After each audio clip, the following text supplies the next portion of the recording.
भीमा कोरेगांव की घटना के 200 साल के इवेंट पर जिस प्रकार से शांतिपूर्ण ढंग से कानून और संविधान के दायरे में रहते हुए दलितों ने जो महाराष्ट्र के अलग अलग इलाकों से पूरे देश में से आए थे, उन्होंने जो डेमोन्स्ट्रेशन किया और उनके ऊपर जिस प्रकार से उनका उत्पीड़न हुआ, उनके साथ हिंसा हुई, इस मामले में मुझे लग रहा है कि इस देश के प्रधानमंत्री को तुरंत अपना मुंह खोलना चाहिए। क्या इस देश में दलितों को शांतिपूर्ण ढंग से कानून और संविधान के दायरे में रहकर भीमा कोरेगांव के 200 साल के इवेंट को लेकर पीसफुली रैली निकालने का अधिकार है कि नहीं?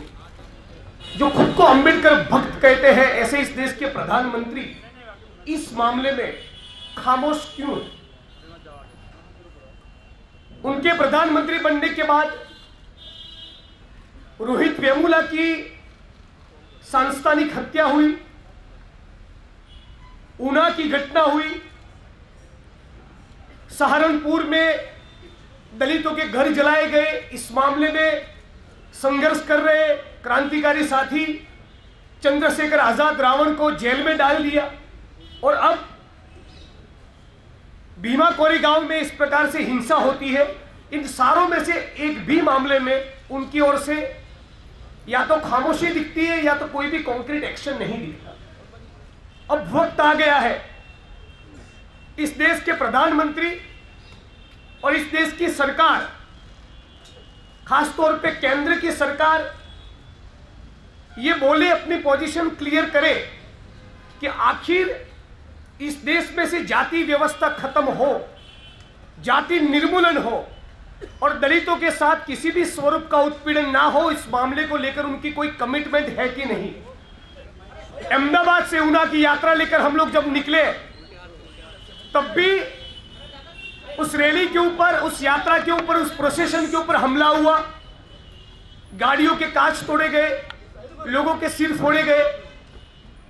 सहारनपुर की घटना के रिस्पॉन्स में भीमार की आर्मी के साथियों ने जो रैली निकाला, उसके ऊपर भी हमला हुआ, और अब भीमा कोरेगांव में भी जो दलित पीसफुली अपनी रैली निकाल रहे थे, उनके ऊपर भी हमला हुआ। आखिर इस देश में दलित सुरक्षित क्यों नहीं? और क्या ये देश अब जाति निर्मूलन की, एनाइलेशन ऑफ कास्ट की बात करने वाला है कि नहीं? माननीय प्रधानमंत्री जी मेक इन इंडिया की बात करते हैं, इंडिया को डिजिटल बनाने की बात करते हैं। हम भी चाहते हैं कि सचमुच इंडिया डिजिटल बने, लेकिन साथ साथ एक कास्टलेस सोसाइटी भी खड़ी हो। चंद्र में, मून के ऊपर वाटर रिसोर्सेस है कि नहीं, या मंगल के ऊपर हम लोग कॉलोनीज खड़ी कर पाएंगे कि नहीं, इसकी पॉसिबिलिटी को हम लोग एक्सप्लोर कर रहे हैं। उस जमाने में आज भी जाति का कीड़ा, मॉन्स्टर ऑफ कास्ट जिंदा क्यों है? यह सवाल हम समझना चाहते हैं। यदि दलित समाज के एक इलेक्टेड रिप्रेजेंटेटिव के साथ, यदि एक एमएलए के साथ इस प्रकार से टारगेट किया जा सकता है, तो इस देश में किसान और मजदूर के हित की बात करने वाले किसी आम आदमी की हालत क्या होगी? यह सवाल मैं पूछना चाहता हूं कि मुझे टारगेट किया जा रहा है। बड़ी बालिश और चाइल्डिश हरकत लगती है मुझे। तो एक इलेक्टेड रिप्रेजेंटेटिव हूं मैं, एमएलए हूं, पेशे से वकील हूं, मेरी स्पीच पब्लिकली अवेलेबल है, फेसबुक पे उसको हमने लाइव किया था, उसकी पूरी वीडियो अवेलेबल है। मुझे लगता है कि मेरे जीवन की सबसे प्रोग्रेसिव कंटेंट उस वीडियो क्लिप में अवेलेबल है। और जिस प्रकार से हमारे सामने एक बचकाना ऑफेंस दर्ज हुआ है, वो ये दिखाता है कि गुजरात में भाजपा जो 150 सीटों का घमंड लेकर घूमती थी, वो 99 पे आकर रुक गए और अभी सेलिब्रेट करने के जरा भी मूड में नहीं। उसी की बौखलाहट के चलते मेरे सामने ये मुकदमा दर्ज हुआ है। आपके बीच में ये बात रखना चाहेंगे, यदि फांसीवाद के सामने लड़ाई लड़नी है, यदि इस देश में से शोषण को खत्म करना है, जाति निर्मूलन करना है, तो सड़कों की लड़ाई भी लड़नी होगी, जिसका स्वाभाविक मतलब यह है कि हमें सड़कों पर जनता के अधिकारों को लेकर कानून और संविधान के दायरे में रहकर पीपल्स मूवमेंट करना है, जन आंदोलन खड़े करने हैं।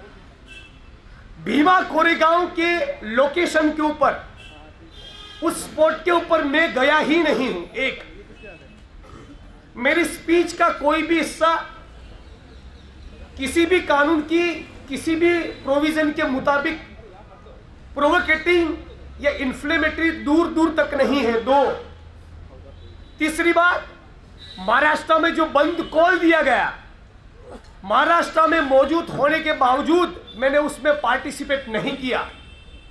और चार, कल को मुंबई में स्टूडेंट्स और यूथ की मूवमेंट्स को लेकर, उनके सवालों को लेकर एक कॉन्फ्रेंस था जिसको पुलिस ने रोका, तो उसमें भी हमने पार्टिसिपेट नहीं किया।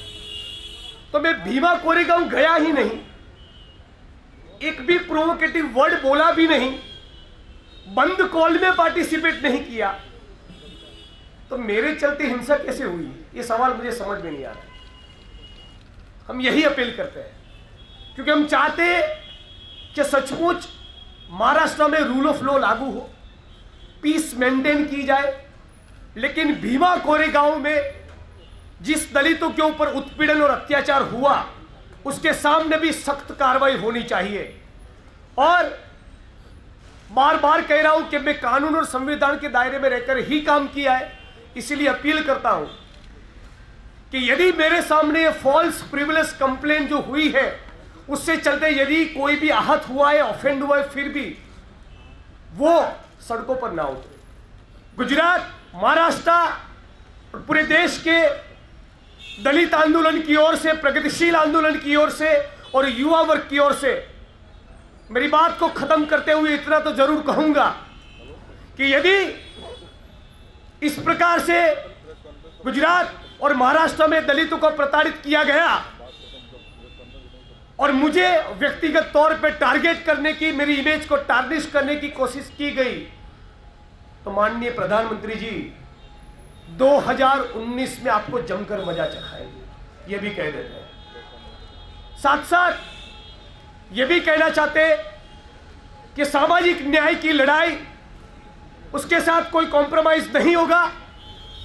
आप चाहे कितनी भी डराने की, धमकाने की कोशिश करो, हम बाबा साहब अम्बेडकर के संविधान में मानते, उनकी विचारधारा में मानते, तो उसी को मद्देनजर रखते हुए, उसी से आंख मिलाते हुए हमेशा हमारे संघर्ष को, आंदोलन को आगे ले जाएंगे। और इसी मकसद पे हम लोग 9 तारीख को दिल्ली में सामाजिक न्याय के लिए एक युवा हुंकार रैली करेंगे, जिसमें मेरे साथ इस देश के बहुत से यूथ लीडर्स और खास करके अखिल गोगोई भी होंगे। और उस दिन सामाजिक न्याय के लिए ये जो युवा हुंकार रैली होगी, वो खत्म करने के बाद शाम को 4:30 बजे मैं पूरी टीम के साथ प्रधानमंत्री कार्यालय में जाऊंगा। जब उस वक्त मेरे एक हाथ में मनुस्मृति होगी और दूसरे हाथ में होगा संविधान, और इस देश के प्रधानमंत्री को पूछना चाहेंगे कि Modi ji, what do you choose, Indian constitution या मनुस्मृति।